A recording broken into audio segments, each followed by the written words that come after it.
The World Health Organization estimates that each year approximately 1 million people take their own life. That's one death every 40 seconds. Experts predicted numbers would peak in 2020, but no one could have imagined the devastation brought on by COVID-19.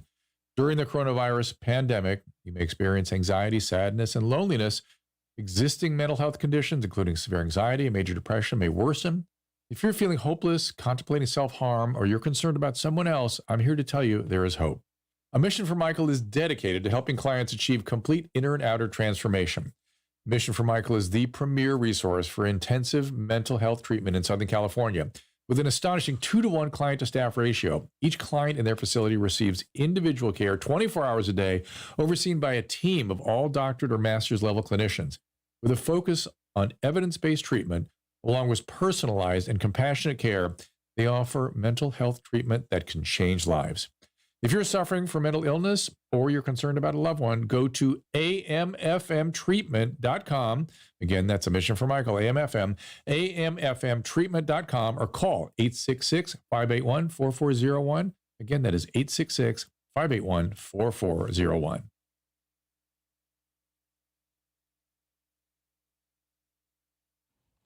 Hey everyone, it's a dose of Dr. Drew. Thank you. I appreciate you guys coming. Let's kind of pile on in here today. This is, according to my producer, officially where the surge thrives. Where did this surge coming from we're seeing in this country? And it's, I think, pretty well explicable. Hey, Susan, my earpieces are really loud still. Okay. Excellent. That's because Caleb was here. Uh-huh. I am looking. I think it's okay out there in the real world, though, because I'm listening on my thing and it just... I'm just looking at the thread here. Let you guys a chance to come in. SAH Biochemist wants to know, we can talk a little bit about diagnosing flu. I'm not quite sure what your point is, except to say that flu, we don't just use polymerase chain reaction, PCR, for the flu. We use antigen testing. We use viral culture. We use serologies, meaning, how we're responding, how our bodies respond to the flu. So I guess you have a point in there, SAH, that you want to make, and I'm happy to follow you along with it.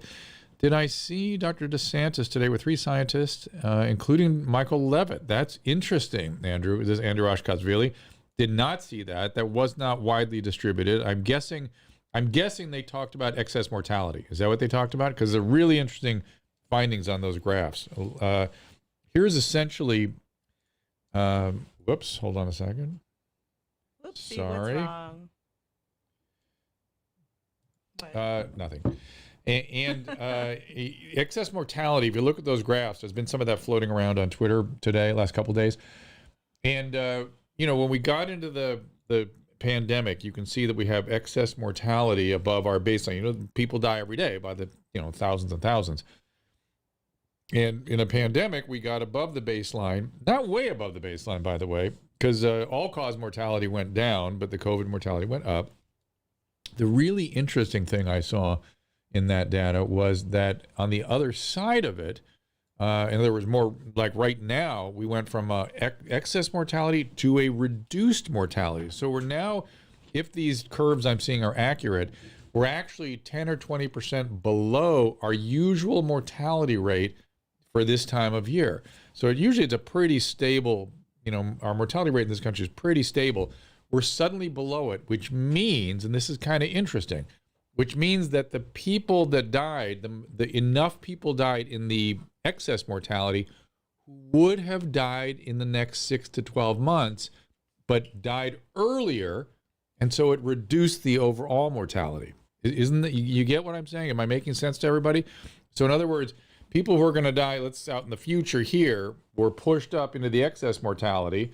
Now the future shows less mortality because they showed up in the excess mortality from COVID. I'm not saying it's good or bad. I'm just saying it's very interesting that, and we know that to be true, right? The average life expectancy in a nursing home is 6 to 18 months, depending on which data you're looking at. So the nursing home patients that died of COVID certainly would have been in that normal mortality population that we would have seen for this time of year, but they was pushed up a year or 18 months. It's really kind of interesting, it's not good. Obviously, it's still tragic, but it's not. Here, Joseph, let's see. Would you also include other ailments like suicide, depression, heart disease? Yeah, Joseph. So the excess mortality from mental health issues are not impacting yet the total mortality. I'm gonna bet that we're going to see it down for a relatively short period of time, like a month or two, and then come back up and be just above the baseline again, this time because of depression and other mental health issues, opioid addiction, Your that kind of thing. Cameo is blowing up today. Yes, I'm aware. Somebody's going crazy out there. I'm aware. Really want you. And you should know that's what I was just working on here. Okay, I know. So. There were like 4 more requests. Congratulations. Thank you. You're popular. Why would Dr. Fauci deny the existence cross-coronavirus immunity after previously acknowledging it?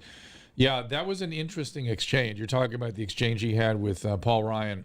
And Paul Ryan did not make his case properly. He was trying to make the case that is it possible that we have a reservoir of cellular immunity from previous cold virus, coronaviruses that cause colds, which is something that scientists are talking about. Some people say that cellular immunity, meaning our T cell immunity. I talked about it on Tuesday with Amro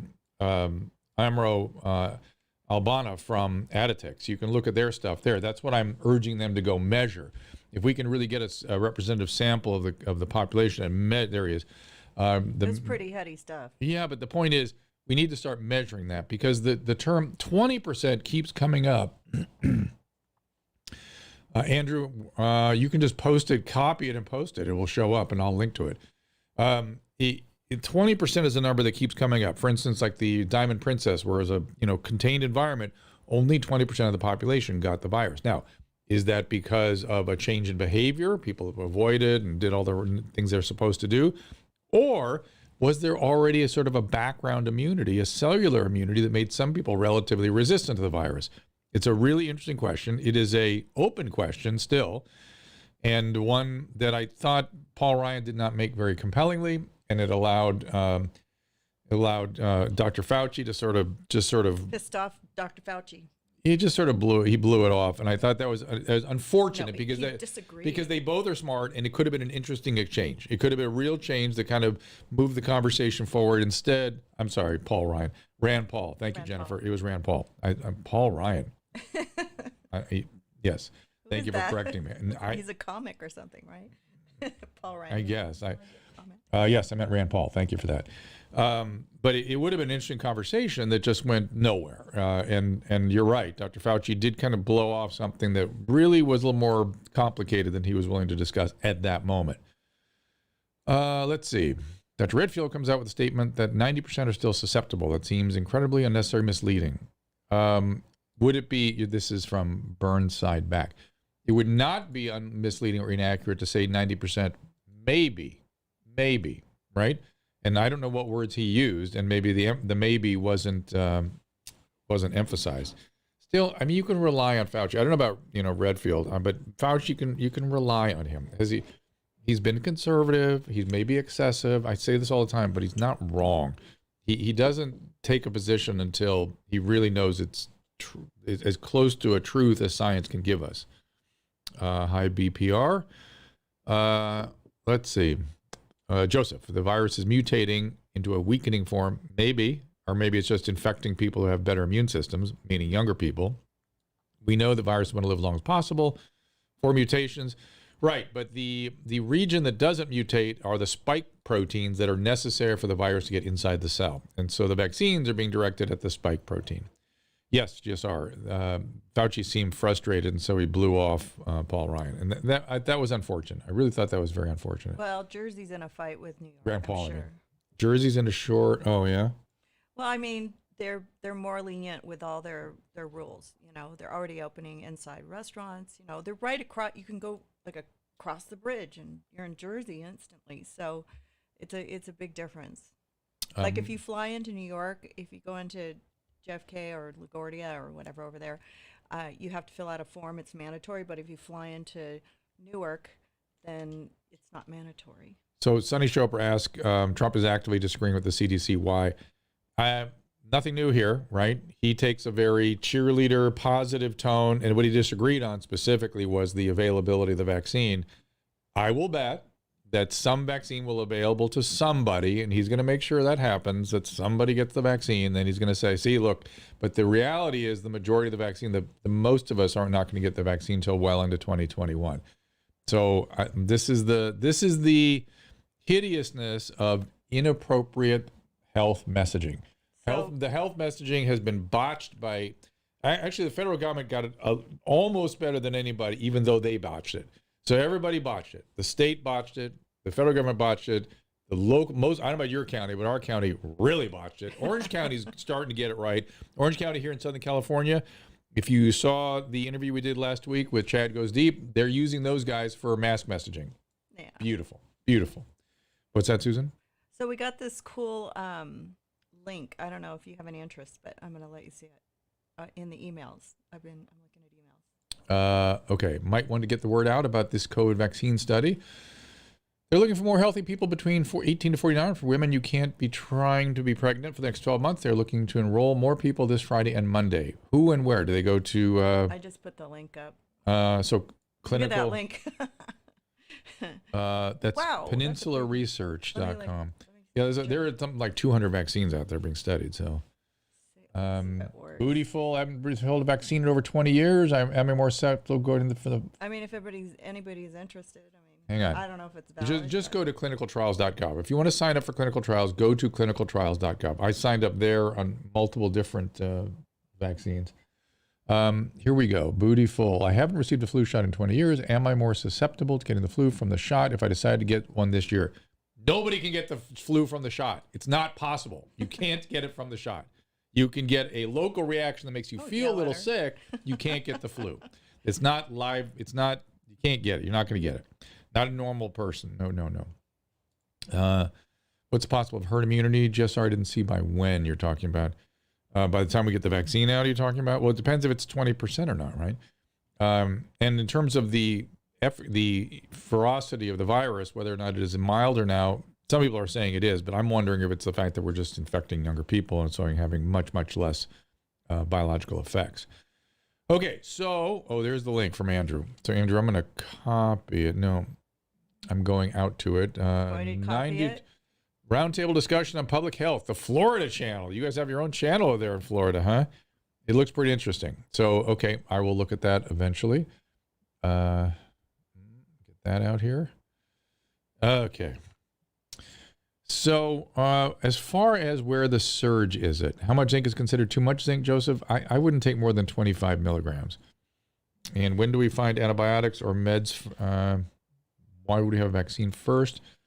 Brandon, the antiviral drugs to hit, see, the coronavirus has two components. It has a viral component and then an inflammatory component. And the cytokine inflammatory component is what's really killing people. And so far, they've not been able to come up with an antiviral that works very well against the viral phase. And your question is valid. I mean, why not come up with an antiviral that's effective before the vaccine? We don't really have that yet. We've been focusing on coming up with ways to treat the cytokine activation, which has been the thing that has been killing people, and a lot of energy has been spent there. Newsom is focused on number of cases by PCR results, not illness. That is correct. I've been complaining about it for a long time. I was wondering how typical this is from a medical perspective. It is not typical, and it's part of the politicization of all this, including how we document deaths and fill out death certificates around COVID. It's the Wild West. There's no consistency in any of it, and no one has really made an attempt to do so. And right now, for whatever reason, it feels like, particularly in this state, they are invested in keeping it impossible to open up. So the more we test, do 40-time PCR replications, we'll be picking up just pieces of viral RNA rather than actual virus, rather than infected people, rather than infectious people. And it will be more difficult, essentially impossible in a place like Los Angeles, where we have 10 million people, to open up. I made the case last night that our leaders in Los Angeles have to apply to the state, make the case that we maybe need to be divided into smaller regions. So the criteria he's using is possible.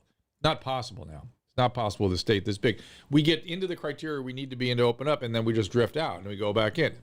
Too much variance. Too much variance amongst 10 million people. We're bigger than most states, and the criteria that they're throwing at us literally are we have to have one case to open up per 100,000 people. Not going to happen. That's 100 cases a day out of 10 million. It's never going to happen. There's a question. Where's that? I've been following LA County's number, but something doesn't add up. The county's website shows that we are averaging 12,000 tests per day. 2.9% positivity rate. 2.9% of 12,000 is 360 per day. How does the county show that we are at 900 cases per day if we are performing 12,000 tests per day, that we would need to have almost 10% come back positive to get 1,000 cases per day? What you're looking at is what a shitty job they're doing with the collection and return of the tests.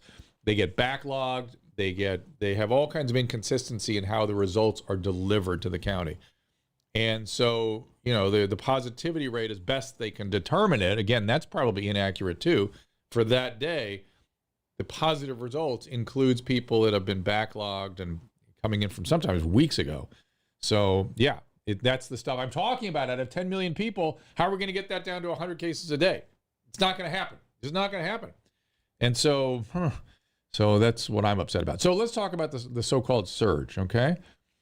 If you look at the data, Andrew Ashkashvili kindly got me hooked on COVID tracking project. And you look at the situation in the United States. Let me go back and look at that. And I'll tell you what I found. Now, in California, we just continued down. Although they keep telling us we're going to have a Labor Day surge. Sorry, didn't happen. Not going to happen. Now, there may be some surge around the demonstrations that pop up now, because that clearly is something that adds to our distribution, our transmission rate. But if you look at California, you look at the full range of what has happened.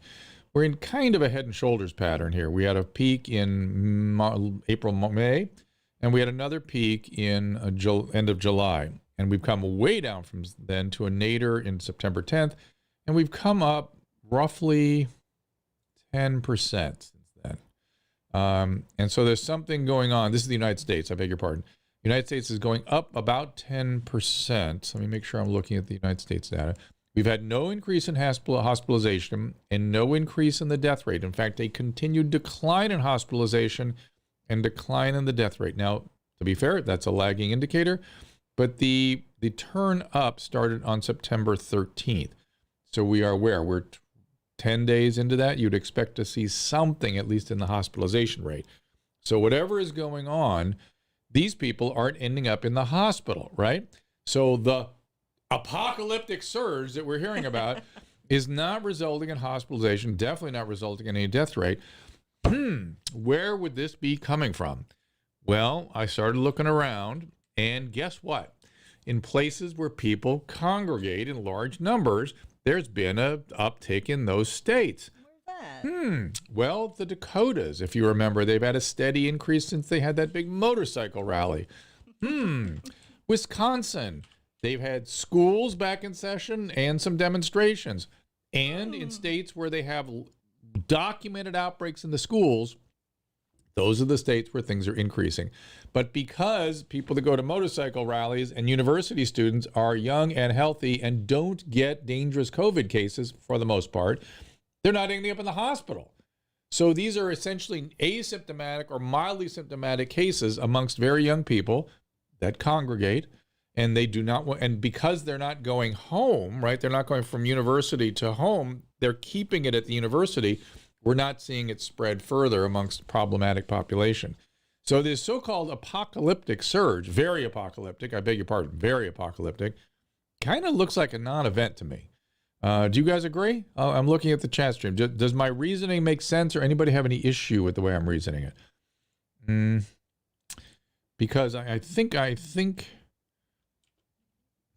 see. Oh, I'm wrong. Okay, there's a lag time that can increase case. Yes, Carrie, I said there's a lag to deaths.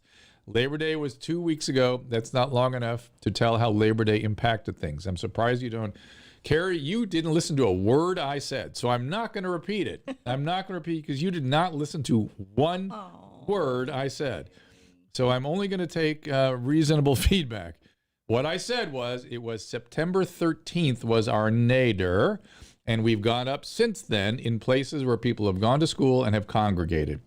That is weeks ago, as I said, and you would expect to be, it was 10 days ago, you would expect to see some at least plateauing in the hospital, which is usually a 2-week lag. We're close to the 2 weeks, and we're definitely 2 weeks, we're 3 weeks since Labor Day, and that's been a nothing. So it is congregating. you know, whether it's demonstrating or motorcycles and going to school, which makes sense. And it's also young people, so they're not getting bad cases.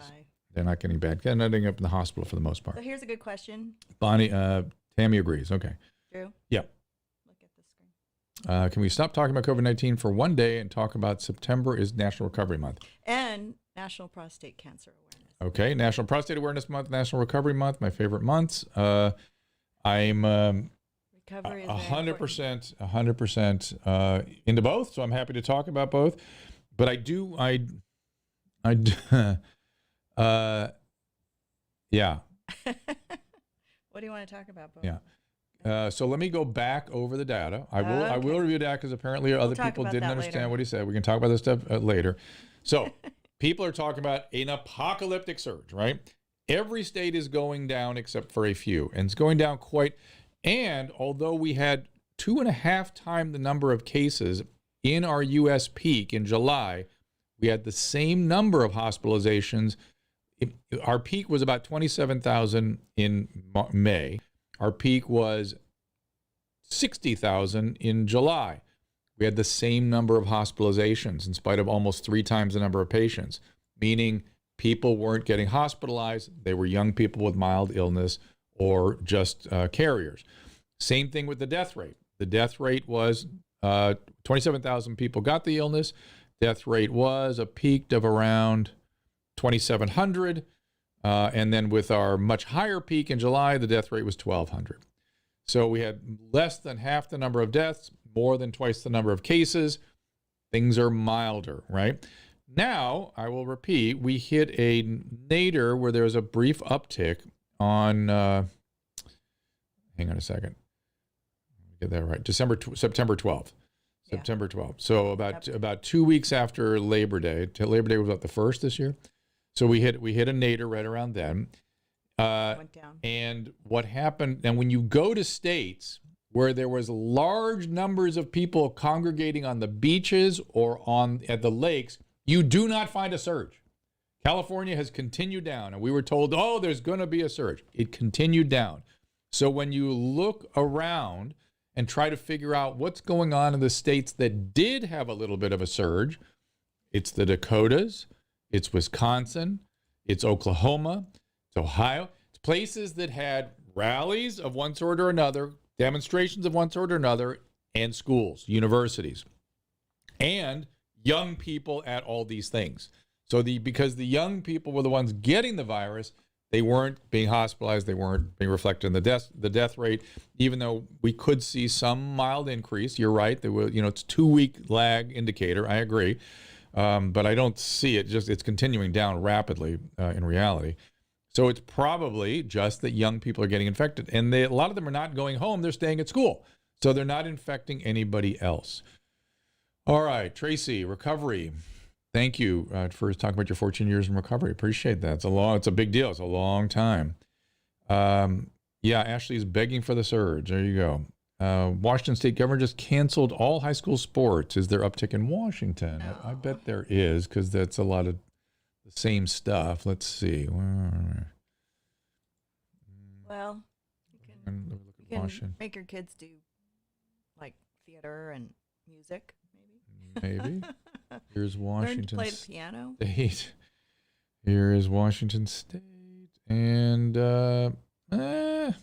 they've just plateaued, really, when you get right down to it.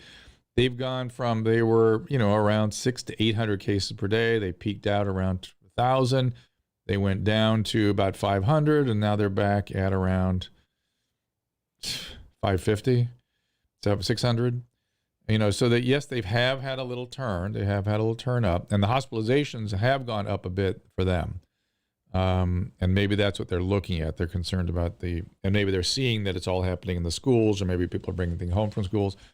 And that's fine. I mean, that's the process here. We got to navigate this thing, close certain things down, open some things up. Just don't react with a sledgehammer on everything. Makes no sense. All righty. Okay. Feisty today. Me? Mm-hmm.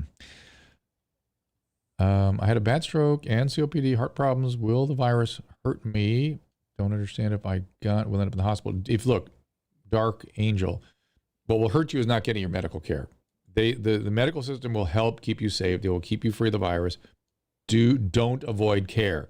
That's the other next big uptick in fatalities. Epigenetic impact of COVID. Casey, that's kind of an unanswerable. You can't really. Obviously, we're going to have lots of more mental health issues, and that has epigenetic implications.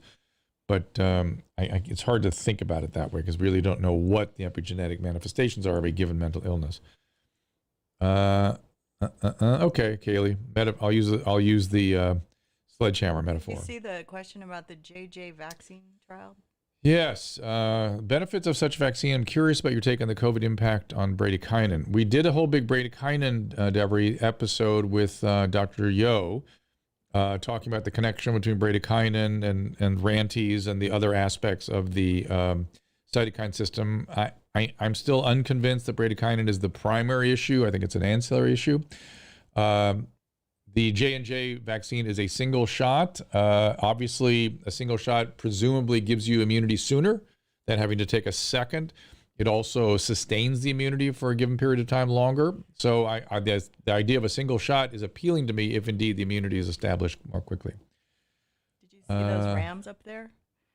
Somebody sent you a bunch of rams. What's a ram? See it? They look Oh, like, yeah. Isn't that cute? Thank you, Mike. Oh, he's replying to somebody else. Yeah. Artsy.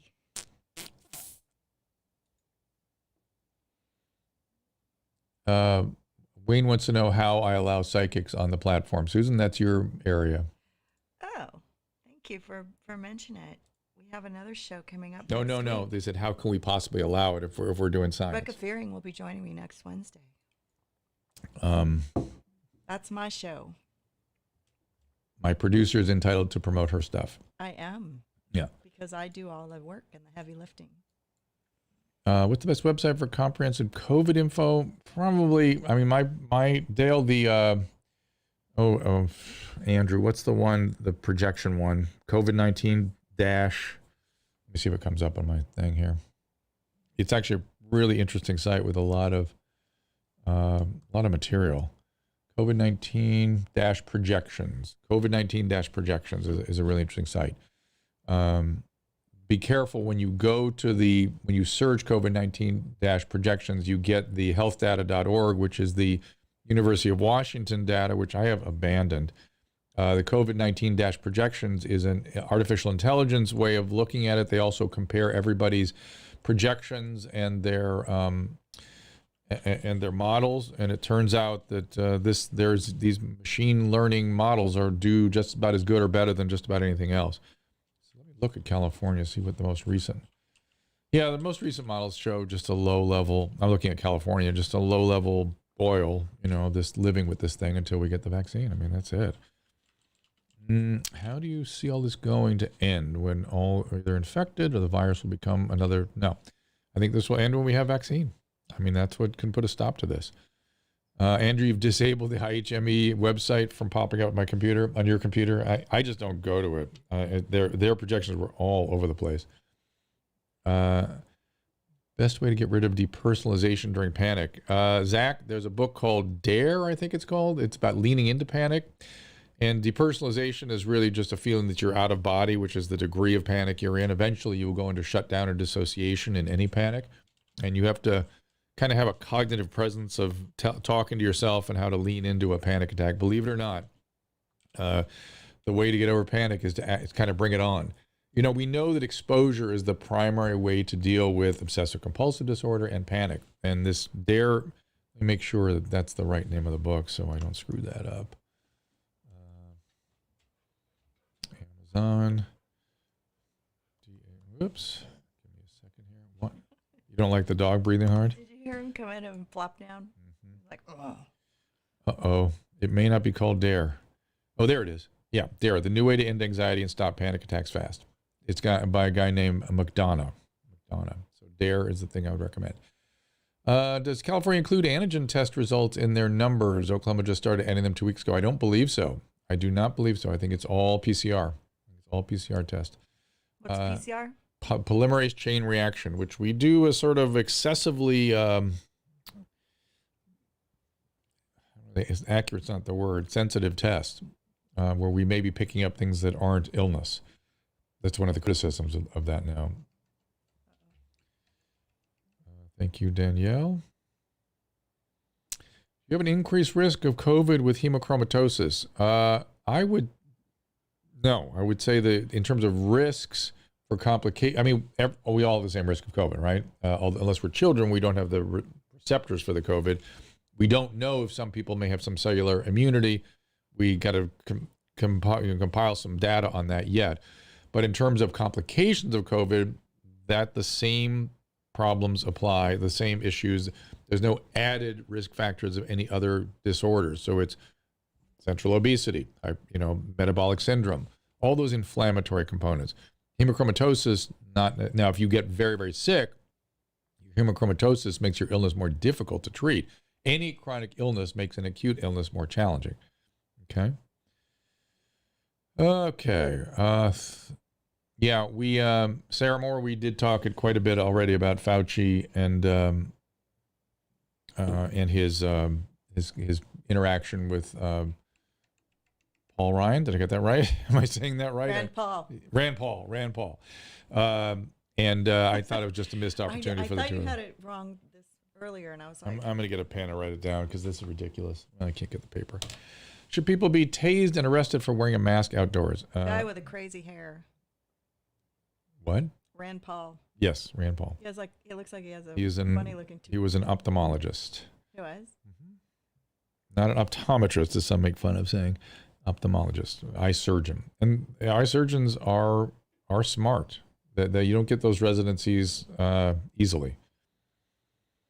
What's the best medicine to get up benzodiazepines? Dave, that has to be managed by somebody with a lot of experience with this. So you want to hear how bad it can get, listen to Jordan Peterson's conversation with his daughter, Michaela, telling his incredible tale of woe getting off Klonopin. I use two medicines I use a lot of in getting people off benzos is phenobarbital and gabapentin. Those, I rely on those heavily. There's a lot of post-acute withdrawal symptoms that can be very problematic that can go on for months if it's a long-acting benzodiazepine. Make sure, what's that? Kimberly's had a fever. You have polycystic kidney disease. Again, if your kidney function is otherwise normal, polycystic kidney disease is going to create trouble down the line for you. But if you're otherwise normal kidney function presently, that should not be any great added risk. You do need to get a COVID test for sure. Mm-hmm. And I would behave, any fever right now is COVID until proven otherwise. Let's be fair. Sorry you're dealing with that. How do you feel? Is it true that hospitals get more funding if reporting death due to COVID? Yes, that was a convention that was brought into being to make sure that hospitals were able to stay open. The reality is because everything was shut down, all the usual procedures and treatments that hospitals were doing were not allowed. So the hospitals would literally go out of business if they didn't have some way of getting funding to get them across. They were, for several weeks, strictly dedicated to COVID. And without that convention, we would not have been able to keep our hospitals open. So there you go. Somebody wants to know why you won't say whether you believe in psychics. The roundtable introduced myself. Good, Andrew. Good. I'm going to read it too. He's astonished by it, like the rest of us. I believe in human intuition, and I study it, and I'm fascinated by it. That is true. That I can say. And I think a lot of information more information goes between humans than we know. I've had uncanny experiences as a treating professional and as a patient where information is exchanged that is nonverbal, shouldn't have happened. And there's something about two bodies in space in a room that transmits information that we don't fully understand yet. I do believe it's part of the parasympathetic nervous system that does it. I think it is some of the plexi that are located over our heart and chest and abdomen particularly, that probably processes some information, and exactly how the brain does it and how we have no idea. You did a brain study with Tyler Henry. I did a brain study with Tyler Henry because I was interested in seeing what it is they're doing.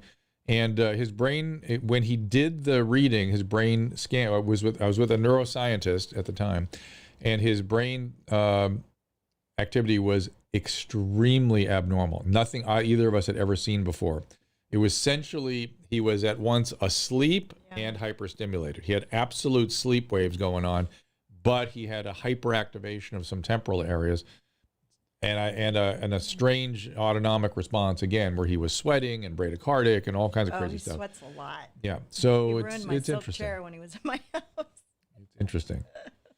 So I'm fascinated by all that, but it's interesting. I don't, I don't, belief is not something I'm particularly interested in. I'm interested in the truth and having science get us to that truth.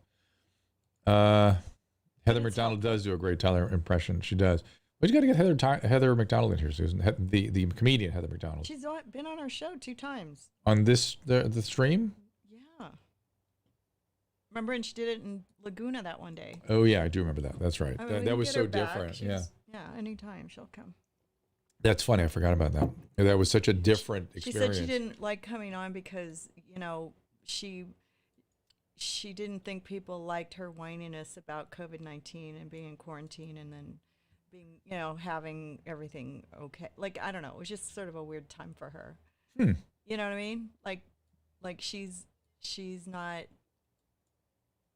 I don't know. We haven't talked to her in a while. Maybe things are crazy now for her too. But oh yeah, we should find out. Did somebody mention her? Yeah, somebody did. Well, they talked to how the imitation she does of Tyler Henry. Oh yeah. Are things getting better or worse? All we hear about is bad news. Things are general. This is my point. I made this point yesterday. What all you heard yesterday was that we're going to have a not apocalyptic, very apocalyptic fall. The press is going overboard to try to make things not just bad, but panic bad. And so all I see is good news out there, except in these few states that are having a small increase. For the protests. Yeah. That's going to spur some more infection. It is, unfortunately. So you can unfortunately see it go up again a little bit in those states where there's a lot of people running around. And yeah, I'm not happy about the unhappiness. I'm not happy about that at all. No, it's not good. But the panic porn's got to go. Yeah. And it's so bizarre to think about how our news is it's not news anymore. I don't know what to call it. Taking 1 milligram Xanax to sleep, have done it for 10 years. How dangerous? Tracy, it does leave you at some risk of seizure, to be fair, because you're taking it at night, a short-acting benzodiazepine. It's out of your system by morning. It's a pretty big dose. It's not a huge dose, but a pretty big dose. You might want to talk to your doctor about finding a way to get it down. I mean, if you're at 0.25 or 0.5, I would have much less concerns about it. Okay. Dustin tells us there's a Florida hospital has been using a cocktail. Let's put that up there, Susan, on Dustin's. Go to the bottom, new messages. Okay. I don't know why it does that. It doesn't scroll. There we are. Florida hospital that has been using cocktail to treat patients with blood thinners, steroids, 96% success rate in the last 75 plus days. Nobody requiring ventilators, no deaths. Did I hear about it? I did not. Called the ICARN protocol. But I will tell you that kind of protocols are out there all over the place, that they're using various kinds of blood thinner. Were not that effective, by the way, because again, this is a phospholipid problem, not so much a clotting system issue, but it's a little more complicated than that. But okay. So the usual anticoagulants don't work very well. The steroid has now become an absolute standard. People are using the convalescent plasma, though some data on that came out last week that was like, didn't look like it was doing that much. Oh, no. People are using remdesivir still as part of their protocol as well. And then some people are using other more specific kinds of IL-6, IL-2, RANTES inhibitors as part of their treatment for the complex cases. Thank you, Lewis. Kelly, should we get tested? We think we had in April. Can we help people if we have antibody? Yes. Yes. That's what happened to Steve-O. I mean, Steve-O, we got him tested, and he turned out positive. Of course he did. And so he lived through it. And so he gave plasma. He's been giving plasma. I think he had some problem doing it though. I don't know what has happened. But I will tell you what, the antibody test for this virus is notoriously inaccurate. So I have cases that and even the PCR test goes negative and positive in ways that are hard to understand sometimes. But the antibody test is even more difficult to interpret. Want to mention the United Airlines thing? Yeah, I just saw United Airlines. They're trying to help there. I sent that to Susan. If you're going from Pacific Coast to Hawaii, they'll give you a COVID-19 test. San Francisco. So you don't have to quarantine for 2 weeks when you get to Hawaii. Right. You have to test a couple weeks before, and then you have to test the day before. You have to prove your previous test to show that you didn't have it for the 2 weeks prior. And so I had a test yesterday. I did a rapid test yesterday. It is a racket. I assure you, they charge way more money. What did you have to do it for? I can't talk about it, but somebody asked me to do it, and I said, all right, I'll go do it. And then they also have this device that goes through, and I don't know if people can hear this, but that's the UV. Yeah, that's UVC. We are big I love advocates. United. I fly United. I love it, and also buy stock. Is that UVC? Is that what that is? I think so. It looks like, or it's spraying something. I don't know if people can hear that, but it. Oh, that's interesting. It's got Clorox they spray on everything. I love it. Wow. Oh, I love it. Susan wishes they had that always, forever. So we see things like that because she and I fly a lot. I always have Clorox wipes out. And we've been concerned about planes being a source of infectious disease for a long time. I've cleaned some really dirty seats. I got H1N1 back in 2009. Probably got it from flying. And no, you had it when you got on the plane, sweetie. Yeah, but I probably got it going out there. Yeah. No. Think about it. We were on a cruise. You always get stuff on a cruise. It's true. But who knows if there was an outbreak there. True. Okay. I like to clean the bathroom in the cruise ships too. But when I get there, hit everything in the bathroom with a Clorox wipe. I don't know. Just saying. Because I don't trust the people that clean those ships. Like, you get off the ship at 8 in the morning and they have a new group in there by noon. Like, how do they clean that whole ship well? They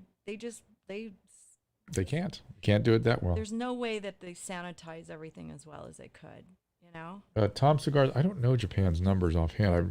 I'm so focused on U.S. I'm sorry. I don't know the Japanese story, but trying to compare us with Japan almost doesn't make sense. I mean, you could eat off the sidewalks in Japan. Things are so, cleanly and careful. And so they're starting from a different place. Go to Japan. Maybe we can fly there now if we can get test numbers from those large gatherings that increase must be from whole spectrum PCR testing. Yes, which you say yourself is. I didn't say it's inaccurate. See, BPR. You got to be careful with the language. Accuracy. Well, it is kind of inaccurate, but accuracy is the probability of the test being positive, right? So there's some probability. It's accuracy is somewhat associated with the predictive value of a given result.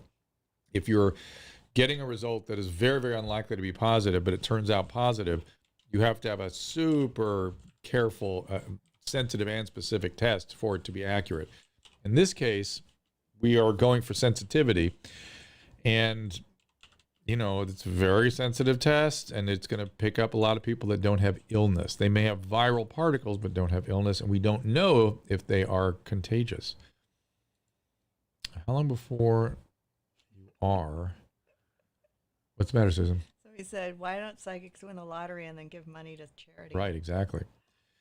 Rebecca's pretty good at picking sports teams. I usually, she's a good one to call when you're in Vegas. Okay.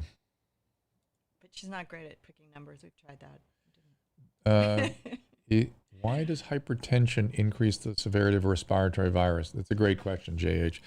So we don't know. That's the simple answer. It's a nasty virus, so it causes a lot of activation of our immune system, and it's in the lungs, right, and in the respiratory tract where it really gets going, and it, for some reason, is triggering a cytokine in people that already have a certain amount of inflammatory activity. Like hypertension, you could argue, is associated with endothelial activation of one type or another. It's really the metabolic syndrome. It's obesity, hypercholesterolemia, hypertension, all together, and insulin resistance that are the things that really set people up for complications. Is it something genetic about people with metabolic syndrome, that they're sort of just set up to have bad viral reactions? We don't know. We think it might have something to do with the presence of adipose tissue already giving us a a tendency towards inflammation. I can tell you, I have metabolic syndrome, and I have done poorly with viruses my entire life. When viruses hit me, I'm always destroyed by them. Well, not And since so you've been on this diet. I'm better with that because I've dealt with my metabolic syndrome with the diet. But I feel like when I had H1N1, I think I had cytokine storm. I was really sick. Yeah, you're pretty sick. And I couldn't lift my head up. I couldn't even watch know. TV. It was just. I know. Somebody wants to know what you're talking about on Fox LA. I think you have to give me a second to come up with that. I know we're talking to the sheriff today. We're going to talk to Sheriff Villanueva. He's got lots of. He's being attacked by the Board of Supervisors. Oh no. So I've got him coming in. I've got. I don't think I have the. No, I don't have the updated thing. I unfortunately tossed it out. Oh, it's okay. So I don't have it. Anyways, tune in to foxla.com/live if you're not in LA or wherever, Orange County. But I do know. Oh, here we are. Oh no. Oh, that's yesterday. Anyway, yeah, I think we're going to talk probably a little bit about. I think we're going to be talking a little bit about the no car sales in California. Did you hear about that? Brianna? It's probably. I'm sure we'll talk about Breonna Taylor too. I'm sure we'll do some of that. We're going to talk. We always get into some of the players that are involved in that. So we'll talk to somebody, a politician or something. It'll be a good show. Okay. Everybody wants to know how I stay so upbeat. They want to know if I'm always like this. If what? Am I always this upbeat? You? No. She's not. I'm pretty upbeat today, we'll do though. this show about 7:30 in the morning and see what you think. See what you think. Yeah, I've been sleeping in lately. It's been good. Maybe that's why. Yeah, Plus, Damon. I just had a cup of coffee. Damon DeHoff, vitamin D is helpful. Whether or not it's an absolute key, we don't know. There is some association with vitamin D repletion, as there is with a lot of illnesses in vitamin D. Exactly that mechanism, though, is not that well known. Dale, Celexa is designed to be long-term, so you don't have to worry about problems with that, though you have to be careful when you come off it. There is a withdrawal syndrome, potentially. Okay. Grandpa passed away at 78 of COVID, diagnosed septic and pneumonia when he was taken to the ER. Yeah. So, Nicole, I'm going to bet your grandpa had a metabolic syndrome because I have dealt with other 70-plus-year-olds with metabolic syndrome and antiphospholipid syndrome and this kind of stuff, and they do really poorly with COVID. I'm sorry for your loss. Yeah, it's awful. It's awful. And 78 is too young. Yeah. Yeah, that is too young. Yes. Our governor is outlawing gasoline cars in California by, I think it's 2035. What? Oh, you didn't see the new law? 2035. Yeah. Oh, good. All my cars will be burned out by then. Yeah. I don't know what his plan is because we don't produce enough electricity for our houses in California. So how are you going to do it for the cars too? Wait, how can, that there has to be some kind of a it's vote ridiculous. on It is the most ridiculous thing I've ever heard. So we'll see. that. That Miss when we have to Kaylee, move? am I still seeing private patients? I am, of course, and they're doing very, very well. I've had an initial little outbreak of COVID amongst my patients at the very beginning of this thing, and I've seen none since.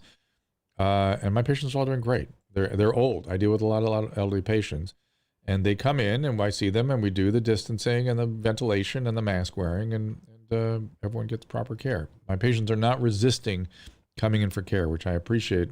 I do some telemedicine stuff, which has been a great advantage during this whole thing. So Joshua thinks I'm bipolar. No, she's not bipolar. I'm a lot of things. Susan did get a COVID antibody test, and she is negative. I know. It's stinko. And Barry, I think you're talking about the fires. Much like everything in the news, it makes it look like the whole state is burning down, is affecting very, very, very, very, very few people. We have one of the fires a few miles behind us here, and it's a bad for the wildlife and bad for the things like the Wilson Observatory. They're out in the chaparral there, but it does nothing except screw with our air. And that's the thing I keep saying to politicians, which is and this is pertinent to what we were talking about a minute ago. This new no cars in California. My understanding. You guys tell me if I'm wrong, that the amount of carbon put into the atmosphere from California fires eliminates all the progress on the green initiatives. I think it's by a factor of 3. So all of this expense and all of this effort to get rid of cars and electric cars and solar and wind, all of it is completely eliminated by forest fires. Completely. You tell me if that's not true, if you guys know of any information to the contrary. So what I keep saying to the politicians is, oh, okay, it's climate, fine. Why isn't the forestry management your number one priority? Because it undoes everything we're trying to do. And they have no answer, of course, because it doesn't fit their narrative and they don't want to do it. And it turns out they can't do it because sometimes when they go in and cut fire breaks, it affects the migration of certain mice. And so they're not allowed to do it. Pac-12 will play starting November 6th. That's good news, Andrew. Thank you for that. I thought it was October. Now it's November. The Pac-12? Yeah. I don't think they had a start date. And forest fires occur nationally. Yeah, Jeremy, the entire ecosystem of Southern California is designed for fires periodically. In fact, most of the things that you see burning up there either have to burn out to sort of make room for the new vegetation. And a lot of them have what's called a fire cap. So it burns off the top and the plants are alive underneath. So, all right. Does a positive viral test indicate you have SARS-CoV-2, but does not mean you will develop COVID? No, it does not. That's the point, LB. Having the positive PCR test means you have a virus or a viral particle living in your nose or found in your nose, may not be living, doesn't necessarily predict, unless you're already sick, that you will get sick or that you'll be infectious, even though you have to behave as though you are. Live COVID numbers being reported through Google. It looks like there was a spike up to 17,000 cases in Texas a day or two ago. Let's look at that. Texas generally have been doing pretty good. So let me look at Texas for you here. Because, oftentimes these spikes are tests coming in that are backlogged. This goes on in California all the time. Yeah, there was a weird spike on September 22nd, which went right back down to the falling baseline. So I don't know what to make of that. I'm going to say it's a backlog. Let's see if it says anything in the report I've got here. When cases are increased, new cases reported may not necessarily have occurred in the last 24 hours. So there you go. So that giant spike, which is really substantial, they had the same thing in the death rate back in July, where their death rate went from 197 to 675 in one day, and then back to 200. This is a falling case rate with a little plateau. I'll give you that. Again, lots of schools in Texas.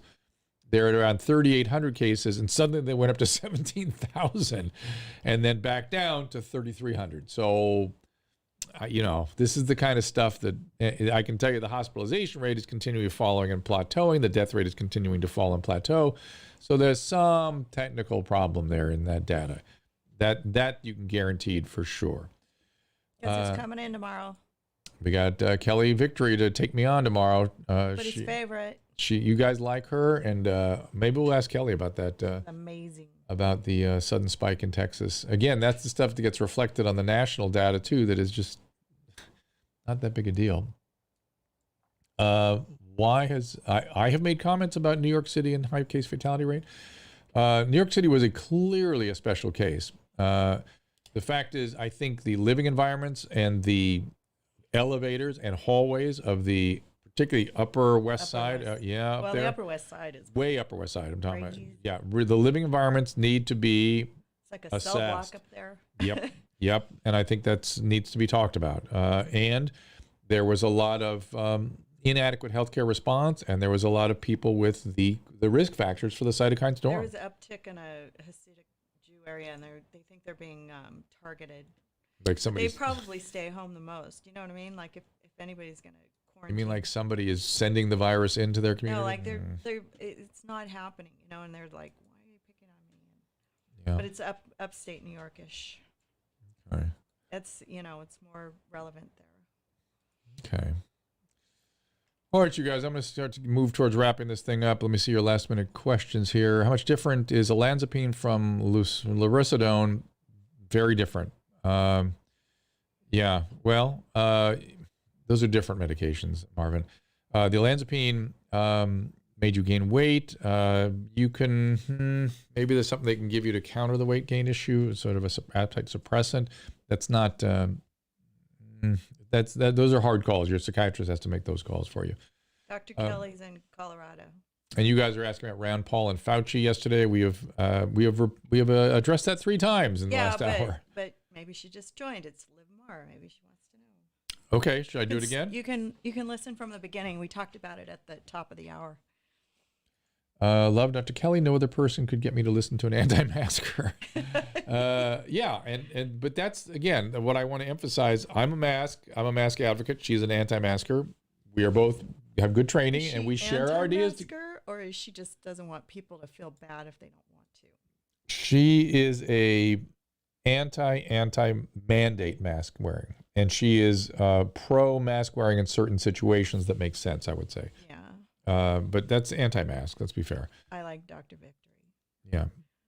Dale, you have to make sure you don't look at the UVC. That's important for your eyes. Wait, you know what's really funny about her? She's married to the guy that was with Dr. Drew the day I met him when I was 20, and I walked away and snubbed him. This is true. The first time we met. She and I, my producer and I, before my wife and I, we met years before we met again, and I didn't know it was the same person, but I was with Kelly Victory's husband studying for our boards on that fateful night. We forgot we met her before. I yes, picked and her she'd up. been in your house. I know. She came. Did she come to Mort's funeral or something? What happened? Like, I don't think so. That was years. Or did we have before. a party or something? I just remember Ron getting a cat allergy and he couldn't come into our house anymore. I asked Dr. Victor about the virus and what she was going with mutation. And then I heard her on KBC and I was like, she's got to come on our show. She goes, "This is Kelly Victor. You got Susan." Every time she came on, she just made me feel so good about myself. And so, and she was on Shapiro. I mean, I don't know why I was listening to Shapiro. I just happened to be in the car and it was on. But she was so good. And I said, I got to have her on the show. I think you would get along. And then I find out we know her. I know, it's weird. So weird. Somebody said that Dr. Kelly's irresponsible. Oh, yeah, and Kimberly, listen. I don't know if you listened to her before. She's not being irresponsible. She is defending a scientific position. She is trained in public health, and we should listen to her. And maybe between her and me, there's some reality there. I'm a lot further on the mask wearing side. Maybe if she lived in New York, she would feel differently. You know, she lives out kind of in a less. I feel like my basic position is, A, it worked in the 1918 flu. Yeah. B, there's evidence of droplet spread, and it prevents the droplets, for the most part, from getting across the room. C, I am really interested in no-cost interventions. Hydrochloroquine, no-cost intervention. Mask, no-cost intervention. Now, she will make the case that it hurts the skin and other things and affects your ability to work out and all. Those are inconsequential to my thinking, humbly.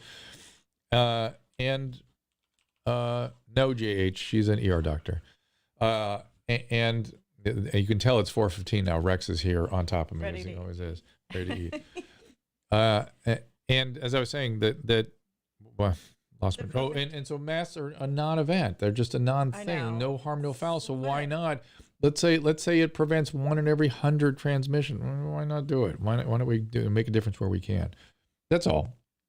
And I am not, as you know, I have libertarian leanings, and so I'm not interested in our government sort of mandating all of our behaviors. I hate that.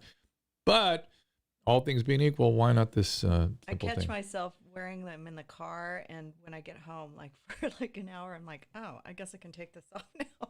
So Andrew's telling me to watch the roundtable discussion. There it is. I'm going to text it to myself so I make sure I get it on my phone. And I'm going to listen to it in the car. Apparently, Andrew felt much better, Susan, after watching this. What's that? This roundtable discussion that he sent us. Should I click on it? I'm sending it to myself. It's a 2-hour thing. Oh, okay. Putting it as round. Roundtable with DeSantis. Yeah, why don't you click it so you have the picture of it up there? Oh, gosh, let me see what I can do here. Okay. And I'll keep with the thread. Okay. I have to find it. Roundtable with DeSantis. We have a lot Others of have. people on here today. Thanks for joining us, everybody. Yeah, we appreciate it. Just say that Alex Berenson would challenge you on that. Yes, Joseph, but Alex Berenson has been on here a number of times. It's time to get him back, I think, Susan, if he has time for us. We sort of were an original supporter of his Yeah, but every time skepticism. I book him, he's like, I only have 5 minutes. Right. Like, He doesn't have time for us anymore. what the hell do I even try? Thank you, Dustin, for that link. I appreciate that. He's got to call me. We're going to have Megyn Kelly in here next week. Oh, yeah, that's a pretty big deal. Megyn Kelly from NBC and I Fox asked News. Dr. Drew, but Yeah, that's no going to be questions. She doesn't want to have any. great. Yeah, we're just going to talk about, I want to talk to her about, she's a very smart woman and she's an attorney, and I just wanted to hear her perspective on things in this mess we're in these days. She's very interesting. Yeah. Did I get into a trial, Tracy? I did not. And indeed, the Pfizer does have confirmed antibodies, and the immune response sucked for about 12 hours. That's interesting. And the Pfizer is a DNA vaccine, right? It's in an adenovirus, if I remember right. Let's see, Andrew's. And these are all really interesting technologies that have never been used in this country before. So it'll be very interesting to see how it all works out. Missouri governor's anti-mask. Now he and his wife have COVID. I saw that. That is sad. I don't know if it causes him to change his position on the mask. When is Megyn Kelly coming? Wednesday. Ask Dr. Drew. Wednesday.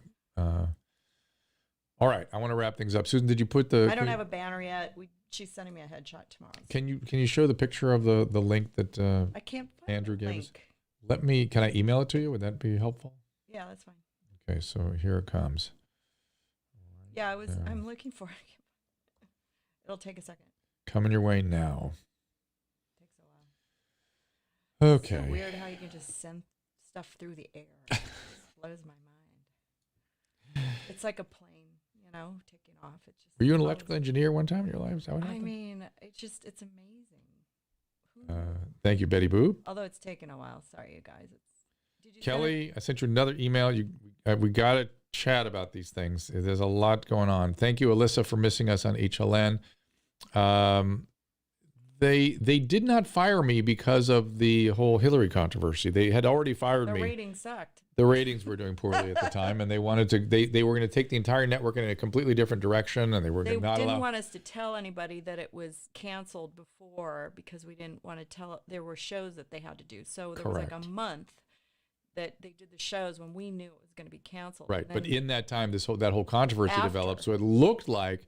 Here's the interesting part. It looked like that they'd fired me because of that. They did not. However, I told them, I said, look, everyone thinks you fired me because of this. Let me go on the air and set the record straight. And they were like, shut up. Just shut up. So, Yeah, and we it's got been the censored. same ever since. yeah, CNN censored you. That's a Oh, bottom they line. just told me, they just pushed me aside. Though Tom Arnold says he wants to put me back on CNN. He would like me to, he said he will take care of it. So, okay. Tom Arnold? That's what he said. No thanks. Get back on CNN. I'll be back on CNN. I liked working over there. Sorry, I don't know. It's National Recovery Month, everybody. Yes, Prostate Cancer Awareness Month, National Recovery Month.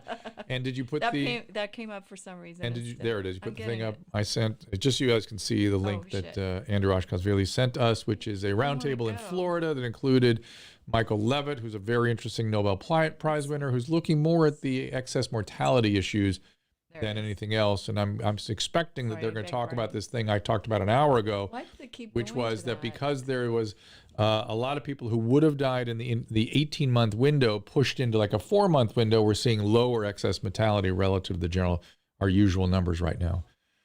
Oh. Come on. Link. Thank you, Monica. Appreciate that. There it is. Okay, here comes the link. There it is. But now we can't quite see it. There it is. So it was today, I guess, right? It's today the 24th? I believe so. Yeah. So it's today's roundtable discussion.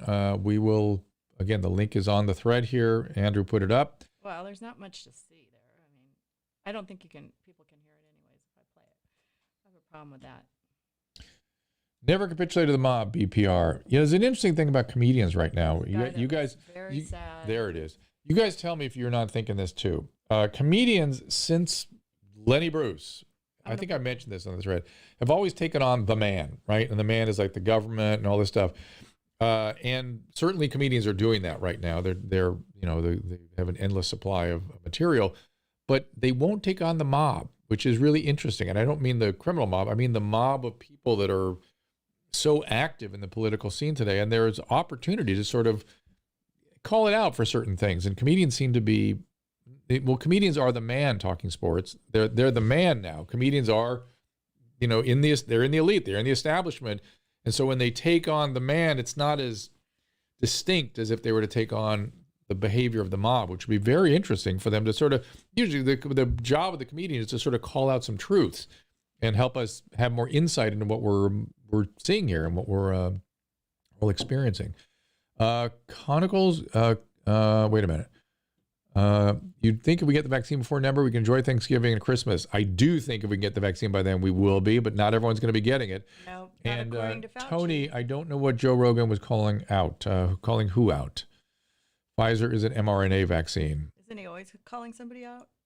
Oh, Tracy, you had the mRNA vaccine, the Pfizer vaccine, and that gave you a body ache and fever and then antibody response. Very interesting. Good for you. Good. Congratulations. You're immune and you've moved science forward. It is Tracy Terrell.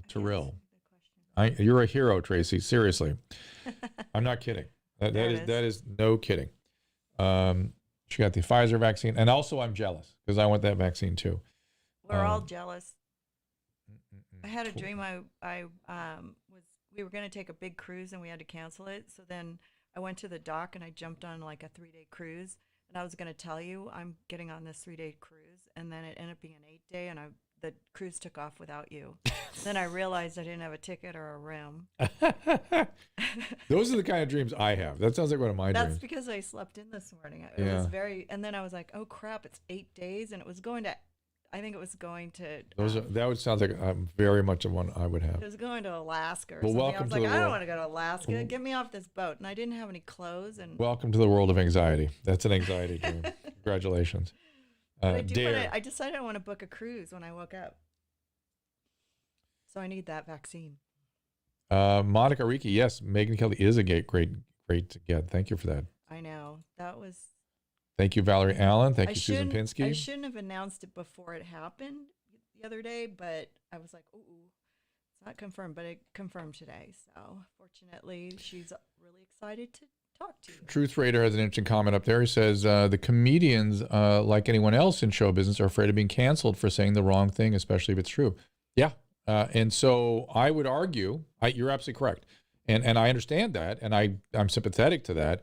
But I would argue the comedians were supposed to be courageous and supposed to take things on that was, look at Lenny Bruce. We're supposed to be pushing the envelope, and they're just not. Well, the problem all of a is sudden. Usually if you do it in a comedy store, it's kind of private. Nobody films it. Well, to be fair, sees who's doing it is Christina P. Christina P., my partner on After Dark, is really pushing it. I'm going to see her on Monday.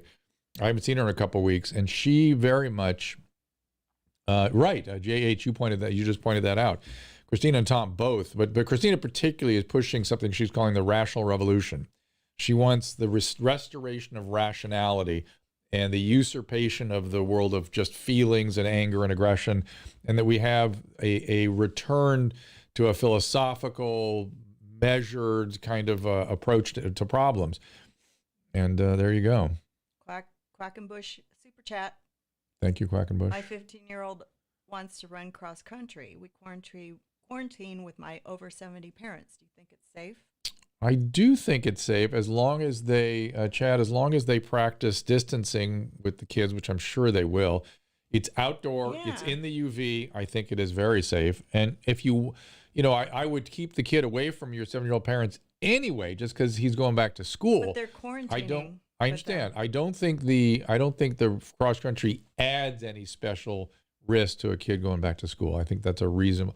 It's not a contact sport. It's it seems like a perfect sport to maintain York, distancing. People were actually running without masks on in New York, which everybody was wearing masks, but they kind of know that they're socially distancing and outside. So. Andy wants to know what diet I'm doing. I'm doing a no carbohydrate diet. I've really come to.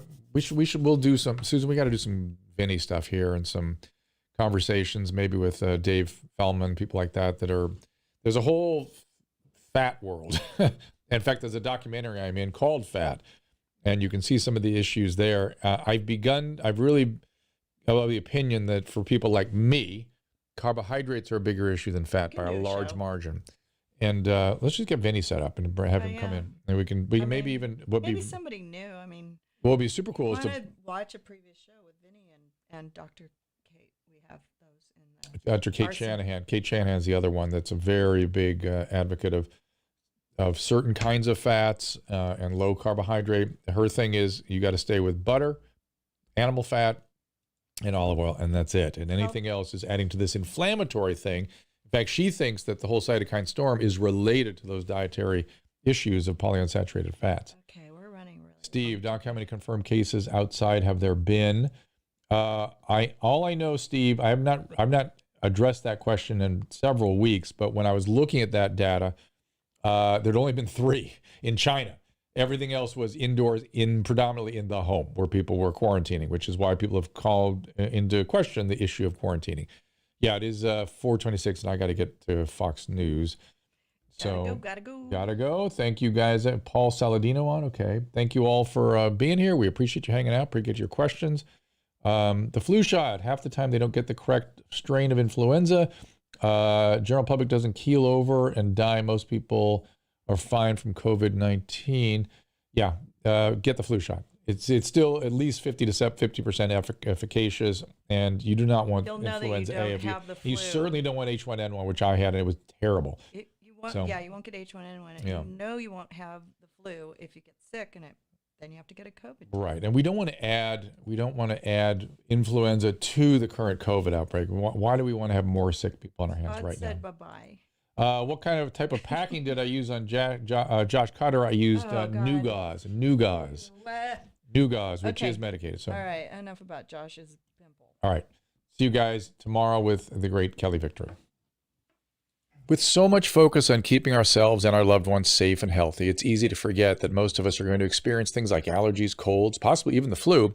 So, reminding you, proper hydration is crucial for all of these things. Remember, even slight dehydration can make you feel like you're getting sick, and none of us need that anxiety right now, that's for sure. That's where Hydralyte comes in. Longtime fans will remember my obsession with Hydralyte, which is simply the best oral rehydration product I've tried. I'm even more excited to introduce their brand new single-serve powder sticks. Simply pour 1 powder stick into a glass of water. They recommend 7 ounces. The powder dissolves almost instantly, creating the perfect balance of sodium, glucose, and water. Delivers up to 4 times the electrolytes of your typical sports drink. The other great news about Hydralyte's new powder sticks, they're 100% all natural. No artificial flavors, colors, or sweeteners. They're available in flavors like orange and lemonade, and they taste great. Hydration is crucial, and Hydralyte is fastest and easiest way to stay ahead of it. Get your supply of Hydralyte powder sticks now at hydralyte.com/DRDREW. Again, that's HYDRALYTE.com/DRDREW, and then use that code Dr. Drew 25 at checkout.